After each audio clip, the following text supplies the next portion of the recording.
Welcome back to the Week 11 predictions for the Motley Crew Football League. Uh, you know, we only have. Hang on. I'm in a few leagues. I don't always know how the playoffs are set up. All right, so we have 4 weeks left. So some of you guys are right on the verge. I'll read the standings first before we get to the predictions. But number one, no shocker there. Everybody knows Bundle Ruski, you're 6-4. Pack Full Love 6-4.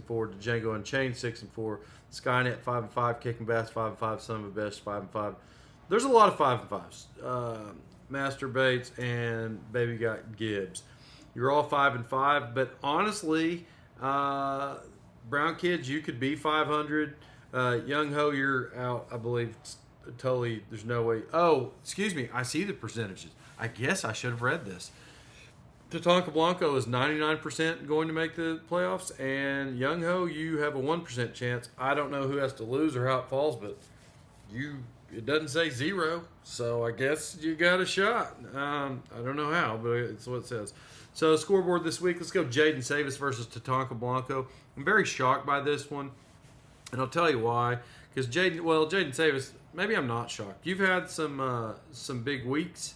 You just fell short. Your team doesn't actually suck, which is why it's weird that your team is terrible. But record-wise, terrible. If I could click the right box, I'd probably get here. All right, so here we go. This week's predictions. ESPN has it 127 to 110, and they have it in favor of Jaden Savis, who's 4-6 and in 10th place versus number one. I mean, you'd be a giant killer. Didn't you beat me this year? Did you beat me? I think you beat me. I think you did beat me. I don't remember. Whatever. I mean, it was one of those times where I just felt bad, and I was like, oh, he's probably got low self-esteem. I'm going to let him win. I think maybe, was that you who beat me? Whatever. So it's 8-2. You're projected to win pretty big by 11, which is a lot in comparison to our rankings.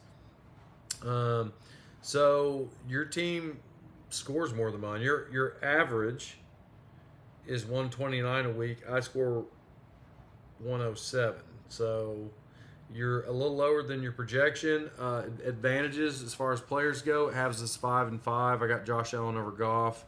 You have Montgomery over Montague or whatever his name is at Chicago. Stuff like that. ESPN, we all know that they're crazy and they smoke crack. Are you going to beat me? No, probably not. You'll probably lose by 20 if I'm just guessing. Advantage to Tonka Blanco. Baby got Gibbs versus Young Ho. Young Ho, I think your team came around at the wrong time. And I'm going to tell you why. Because you've had some big weeks. Do you know on average, I just told you I'm in first place and I average 100. No, listen to this stat. This is actually crazy. Okay, I'm making stuff up because I don't know what I average on the year. There's no way. It just says my team's averaging 107, but I think that's this week, all the numbers combined. Young Ho, you're projected 141. You're supposed to win 141 to 111. And based on that, Scott, I'm not trying to act like you don't have a shot, but usually when the projections are that much higher, it's usually you're in trouble. Just on average. Because that is quite... I got to go Young Ho in this one. No offense, man. You're in 9th place. He's in 12th. That projection's too big.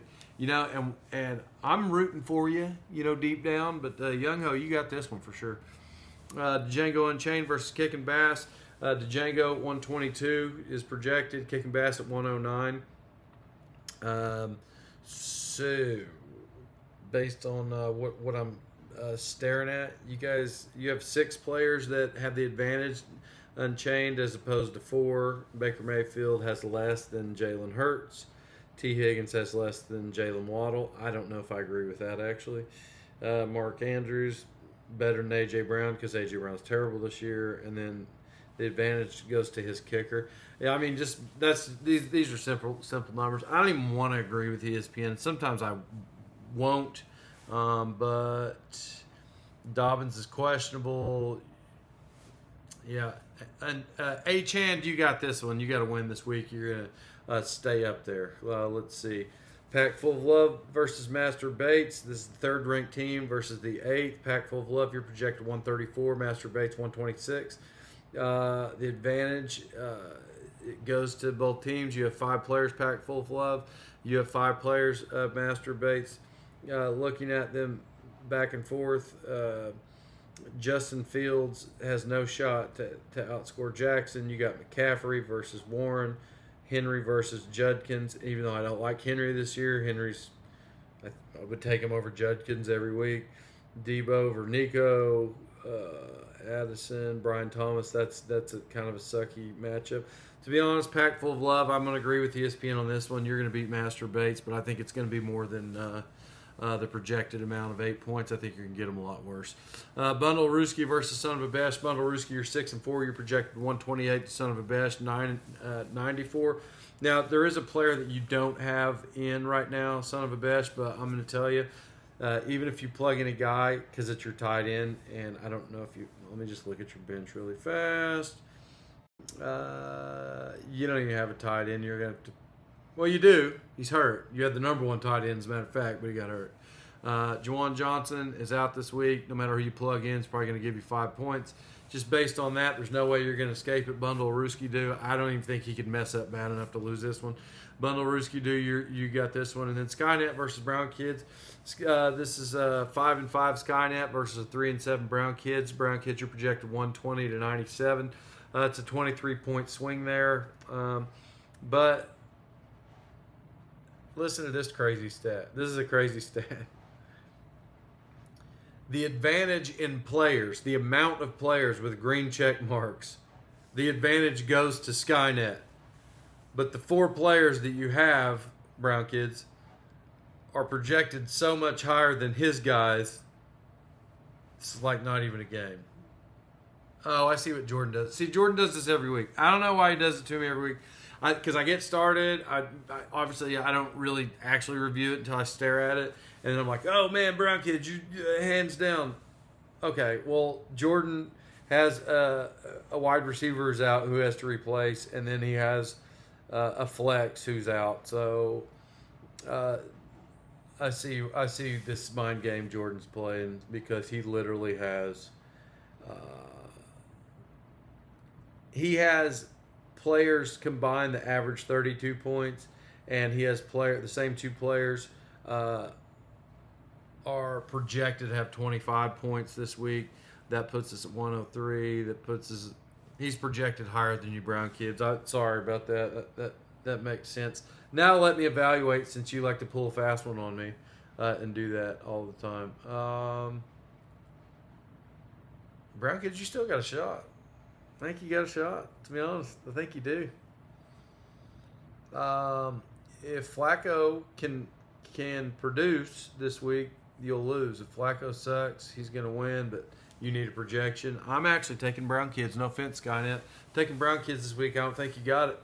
You're relying on a 45-year-old Joe Flacco, and he has been good, but if he has an off day, this one's over. Brown Kids has got it. Yep. Can't take it back. So that's where we're at, guys. Hey, thank you for listening in. I hope all you guys are having the best good night. I'm here in South Bend, Indiana, home of Newt Rockney and Regis Philbin. That's where I'm at right now. Who else is from here? I don't know. I was on the campus today just kind of reliving everything. I was hanging out, me and Joe, Joe Montaigne, and I was like, hey, Joey. And he's like, hey, Lloyd. I'm like, what's up, man? We did like a bunch of handshakes or whatever. And so, but I'm leaving tomorrow. So I'm just telling you that I'm here in the town of God's team, college team. God's team's in Lux Grove, we know that. But the college team, I guess, is here at Notre Dame. At least that's what they call it. So play like a champion this week, guys. Play like a champion.